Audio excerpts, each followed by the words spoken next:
Professor Dave again. Let's talk about Zachary Taylor. He knows a lot about all kinds of stuff. Professor Dave explains. Zachary Taylor was the fourth general to serve as president, a national hero due to his victories in the Mexican-American War. He was elected to the presidency despite his vague political beliefs. His top priority as president was to preserve the Union, but since he died just 16 months into his term, he made little progress regarding slavery, which had become an inflammatory issue due to the vast territorial expansion that accompanied the Mexican War, and the contentious disagreements as to whether the new territories should become free or slave states. He was commissioned as an officer in the U.S. Army in 1808 and made a name for himself as a captain in the War of 1812. His success in the Second Seminole War attracted national attention and earned him the nickname Old Rough and Ready. In 1845, President Polk dispatched Taylor to the Rio Grande area in anticipation of a potential battle with Mexico over the disputed Texas-Mexico border. The Mexican-American War broke out in April 1846, and Taylor defeated Mexican troops, managing to drive them out of Texas. He then led his men into Mexico, where they were again victorious at the Battle of Monterrey.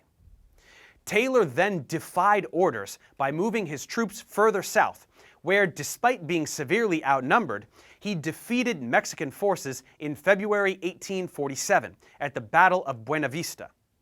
Polk, a Democrat, was concerned about Taylor's growing popularity and had most of Taylor's troops transferred to the command of Major General Winfield Scott, but Taylor's popularity remained widespread.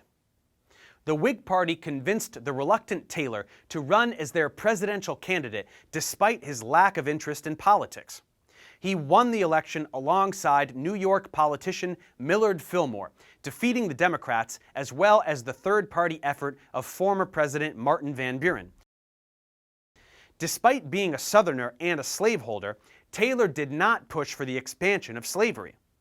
To avoid the question, he urged settlers in New Mexico and California to bypass the territorial stage and draft constitutions for statehood, setting the stage for the Compromise of 1850.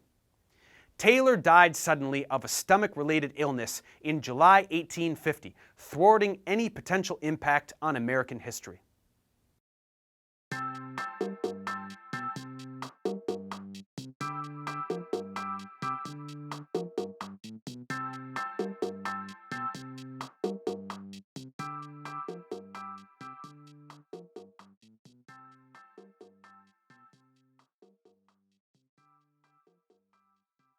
Thanks for watching, guys. Subscribe to my channel for more tutorials. Support me on Patreon so I can keep making content. And as always, feel free to email me, ProfessorDaveExplains@gmail.com.